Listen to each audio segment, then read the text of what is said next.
Hi there, and welcome back to Be Your Own Hero. Let me ask you, have you ever felt that the only person standing in your way is you? Maybe it's that critical voice in your head telling you that you're not good enough, or the self sabotage that stops you from reaching your goals. If this sounds familiar, you're not alone. And today, we're going to talk about what to do when you feel like you are your own worst enemy and how to turn that inner critic around to be your biggest supporter. Then let's dive in. First, let's talk about why this happens. Why do we sometimes become our own worst enemy? The first reason is your inner critic. That's that harsh voice in your head that often comes from fear of failure, rejection, and even success. Tries to protect you in a way, trying to keep you safe from disappointment. But in doing so, it holds you back. Another reason is unrealistic expectations. Many of us set impossibly high standards for ourselves. And when we fall short, we beat ourselves up instead of offering ourselves grace. A third reason are negative thought patterns. Over time, negative talk can become such a habit, and we don't even realize how much it's influencing our actions.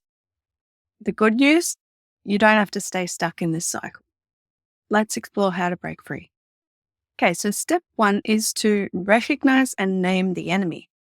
The first step to overcoming your inner critic or inner enemy is recognizing it. Pay attention to your thoughts. This is really important. What does that critical voice sound like? What kinds of things does it say? Take a piece of paper and write down all the negative thoughts that you've been having lately. For example, do you think to yourself, I'll never be good enough? Or why even bother trying? Or I get everything wrong. I can never do anything right. Once you've written them down, give that voice a name. Maybe you want to call it the perfectionist or the doubter or even that inner bully. Naming it helps you create distance between yourself and this voice. It reminds you that you are not your thoughts and thoughts can be changed. For example, I worked with someone who named their inner critic Judge Judy. Every time they heard that harsh voice, they'd say, oh, there's that Judge Judy again. And it made it easier to challenge those thoughts. I personally love Judge Judy. She's my voice of reason. So, yeah, everyone's different. You can have whoever you are. It doesn't matter as long as it resonates with you. Step 2 is to challenge the inner critic. Once you've identified this inner critic and you've identified the things that this inner critic tells you, ask yourself, are these thoughts true and are they helpful? And would I say this to someone I love? And then you'll need to reframe the thoughts.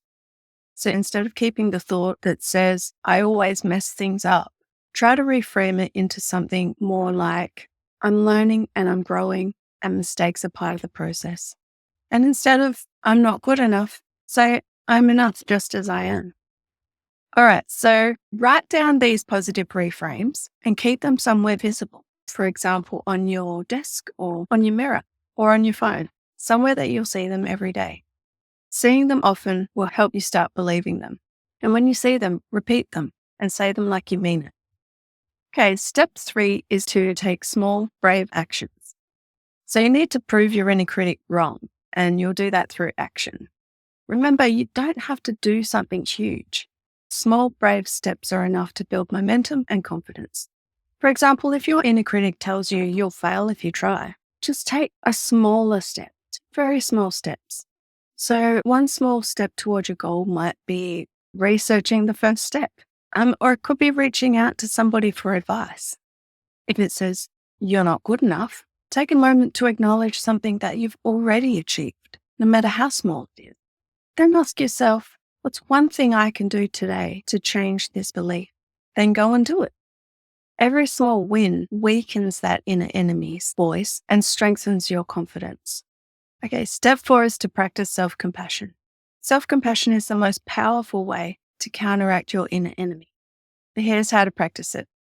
Firstly, talk to yourself like a friend. When you catch yourself being harsh, pause and ask, what would I say to my best friend in this situation? Then say those words to yourself. The next is to embrace imperfection. No one gets it right all the time, not even heroes. Give yourself permission to make mistakes and then learn from them. Third is to take care of your needs. Now, self-care isn't just about bubble baths and candles. It's about checking in with yourself and asking, what do I need right now? Whether that's a rest, connection, or time to recharge. Honor those needs. And it can be something very quick and simple. For example, you might put your hand on your heart and say, I'm doing my best and that's enough. And then repeat that until you believe it. Try it. It's very simple, but it's incredibly grounding.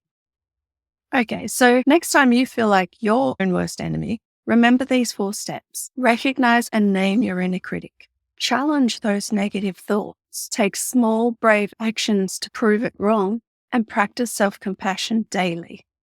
All right, so here's your challenge for the week. Pay attention to that inner critic and try one of the steps to quiet it.